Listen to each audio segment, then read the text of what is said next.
welcome back. We're on this camera. Hey, we're back on the Samsung stage, and I'm joined by Dan Hay, executive producer on Far Cry 4.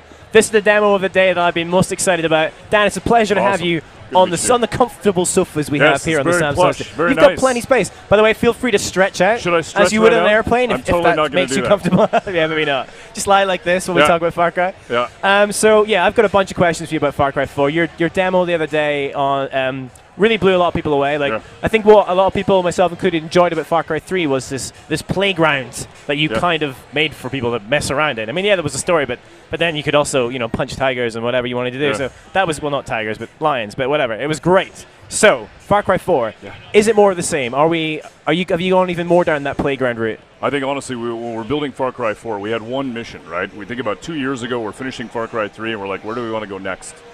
And we started to talk about all the things we wanted to do, and there were some ideas thrown out of, well, let's just stay on the island. Let's just keep Jason. Let's just keep all the characters that we have. And everybody's like, absolutely do not do that. I want to go to a new location. I want to be able to hunt new animals. I want to be able to see all kinds of different biomes. I want to be able to have completely different experiences, and I want to do it in co-op. So our game director was like, okay, look, here's what I want. I have one vision for this. I want to be able to get on top of an elephant, and I want to be able to smash through the walls of an outpost that's actually a fortress that can also fight back, and I want to do that in co-op, so if there's two elephants, you can do that too. And we were like, okay, let's do that. Okay, now I have a bunch of questions, but there's one question that I'm hoping you might be able to confirm. Okay. Maybe exclusively for games, but maybe. Okay, not to put any pressure on you. Yeah. So looking at the setting, I just thought, there's one animal that must be in this game. I know what question this is going to be. Can I hunt a snow leopard? A snow leopard?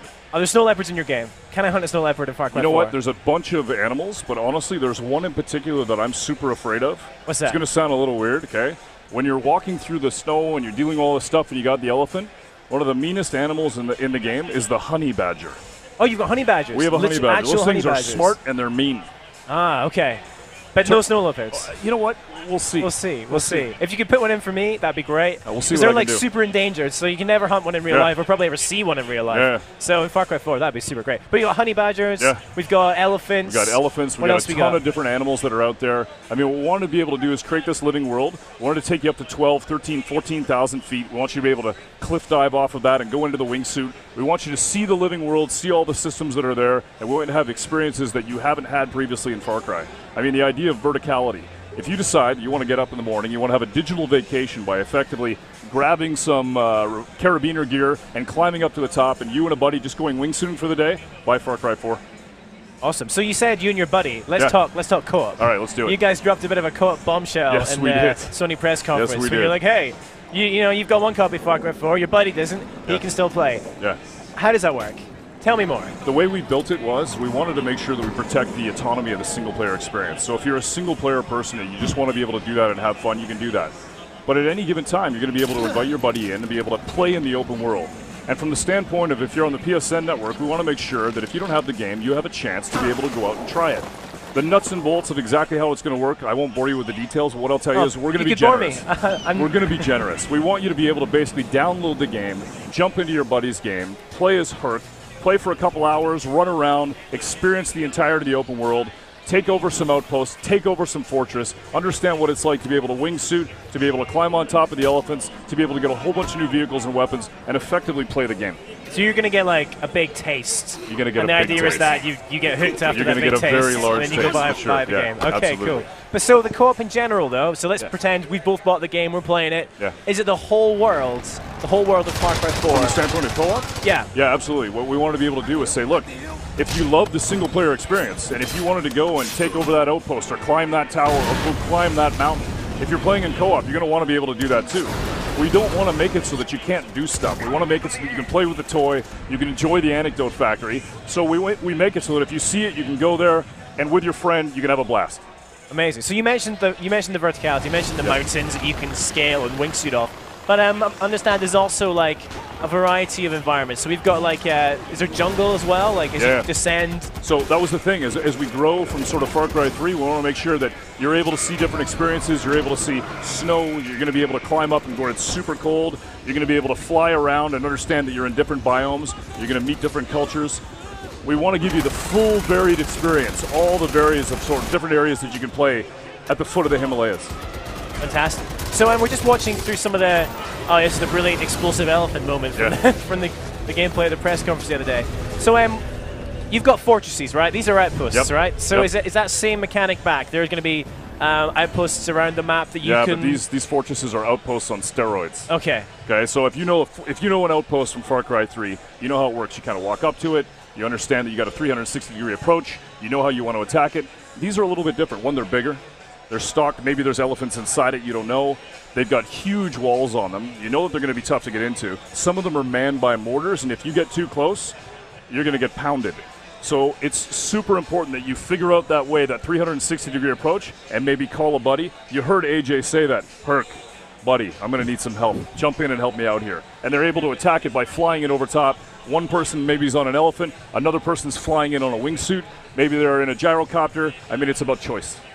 Okay, fantastic. Well, speaking a bit about the wildlife, we got you'd be able to ride elephants, you said. Like, so you can climb on the back of an elephant. Absolutely. And ride it into battle. Absolutely. If we do one thing right, we want to be able to weaponize an animal and have it be a living tank that is a very specific key to a very tough lock. That elephant is going to be absolutely badass. What about that poor elephant when he dies, though? Like, how do you not die in that exploding car? He's pretty tough. I'm no expert on elephants, but dude, those things are tough. Yeah? When you're on top of them and you got a bunch of Jeeps coming at you with a 50 cal, the best weapon in the game, in my opinion, is the elephant. Did you go elephant riding in real life to try to, what we get did, an essence actually, of that? We did one better. What we did is we knew that we had to create a compelling universe, to make sure that we understood what it was like. We sent a bunch of the devs over there, and what was really interesting is that we didn't get it right at the first time. We sent some guys over. They started to have an experience. They came back and they looked at our game world and they went, you know what, guys? We got the scale wrong. We got the feeling wrong. I need to be able to make it so that I can smell this game. That's what we want. It's got to be as real as possible. And we realized we didn't have it right, so we had to fix some stuff. We had to change the scale. We added in a couple of extra elements and different features and animals, and I think we've got it right now. Cool. Now, in Far Cry 3, for me, there was kind of two stars of the show. There was the world, and then there was Vaas. Yes. All right? He was amazing. Now, you've got a new crazy bad guy this time around. Pagan Min. Tell us about Pagan Min. Okay, well, here's the thing. We want to make sure that it's not always the exact same brand of insanity, right? And what we do is we chase the performance. Different brands of insanity. Yeah, you know that when everybody met Vaas. Vaas was like that guy on the playground who basically comes up to you and says, okay, give me your money, right? Everybody has that experience when they're a kid where there's a bully. Vaas was absolutely the quintessential bully. Pagan Min is different. Pagan Min is that friend that you have that you know is bad for you. He's that guy that comes up to you after school, after work, whatever else, and goes, hey, dude, let's go steal a car.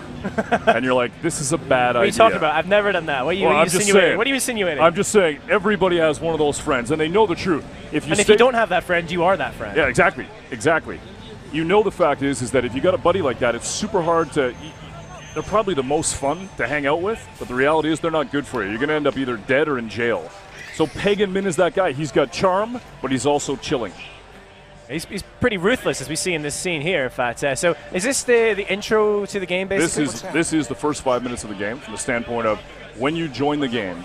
What we wanted you to do is experience the idea of smuggling yourself into a closed country. So AJ has literally got a fake passport. He's inside this bus, and he's trying to smuggle himself in. What he doesn't realize is that Pagan Min knows about him. He knows about him, and he's on his way to meet him. And what's really spooky about Pagan Min is that when he meets you for the first time, what you're probably expecting is, okay, this guy's going to take out a hammer and he's going to kill me. But the reality is that he looks at you and he goes, it's you. This is amazing. You're here. Buddy, let's do this. He gives you a great big hug and he says, we are going to go out and cause some serious trouble. So he's like the leader of this country, right? Yeah. He's the dictator. Yeah. So is he your adversary then, or is he your friend? It's a funny line, right? I come back to that friend. You don't know if this guy's good for you or bad for you. He's going to kill you with kindness. The reality is what's really scary about Pagan Min is that he's been leading this country for 20 years. His face is on the money. There is nothing that he can't do, right? Nobody said no to this guy for 20 years. So what's going to happen is you're going to walk into him, you're going to meet him, and he's going to say, let's go do some stuff. And you're going to go, maybe that's not a good idea. And you watch his face change as he goes, are you telling me no? Is that what you're doing? Okay. It's spooky. Were you guys ever a bit worried, like bringing back, another kind of bad guy who's like totally out there, totally crazy. Yeah. But you're worried that people might be like, guys, you've done this trick already. You've had Vaz. Isn't this just Vaz too? Like, it's hard. I mean, honestly, we wanted to know if we could capture lightning in a bottle again. You think about how great the performance Michael Mando gave. Think about how great Voss was, and everybody loved him. We put the character out there. People saw the first blush of sort of seeing him in the suit, and then seeing the hair, and everybody sort of judge a book by its cover, and then you meet him for the first time. I think they're so different that we went through the process of saying, if we put these two guys in a cell and we locked the door and we left them for 24 hours, who would come out? And the answer is not clear. I think the scariest answer would be they both come out and they're buddies.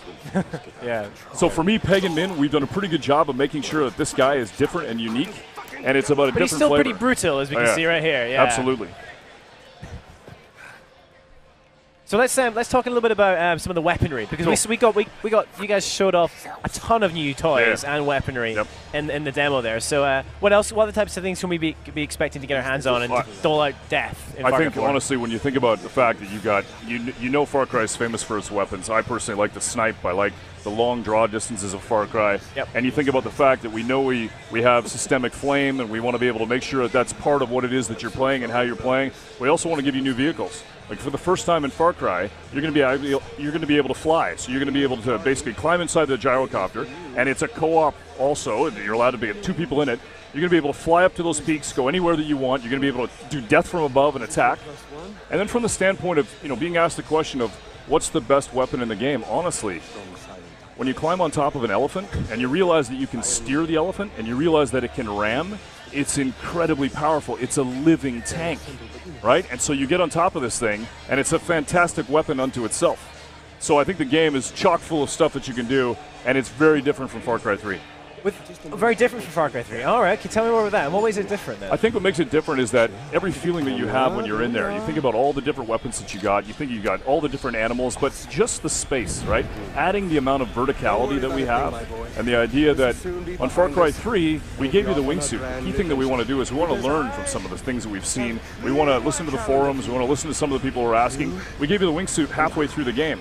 And by that time, maybe we didn't give you the best opportunity to use it all the place. So now you got 12,000, 13,000, 14,000 feet. You got 2 wingsuits. You guys want to go and fly two wingsuits. You got a wingsuit for you. You got a wingsuit for your buddy. You want to be able to fly through and do it in tandem and attack an outpost? Do it. You want to be able to fly into that outpost, and it's now a fortress, and it can attack back. Maybe there's animals that you haven't seen before in there. What happens when the doors open and elephants come pouring out? That's a scary thought. Fantastic. That's a good place to end that. Yeah. Thank you so much, Dan. Cool, dude. Really appreciate you coming on. It's been great to chat Far Cry 4. Thanks. Enjoy the rest of your E3. Where are you off to now? Honestly, I don't even know. I follow until I go wherever they tell me. Brilliant. Fantastic. Well, guys, don't you guys go anywhere, because we're going to be back on the station in just a few minutes. But in the meantime, we're going to go for a floor report and I think over at the Sony booth. So let's check that out.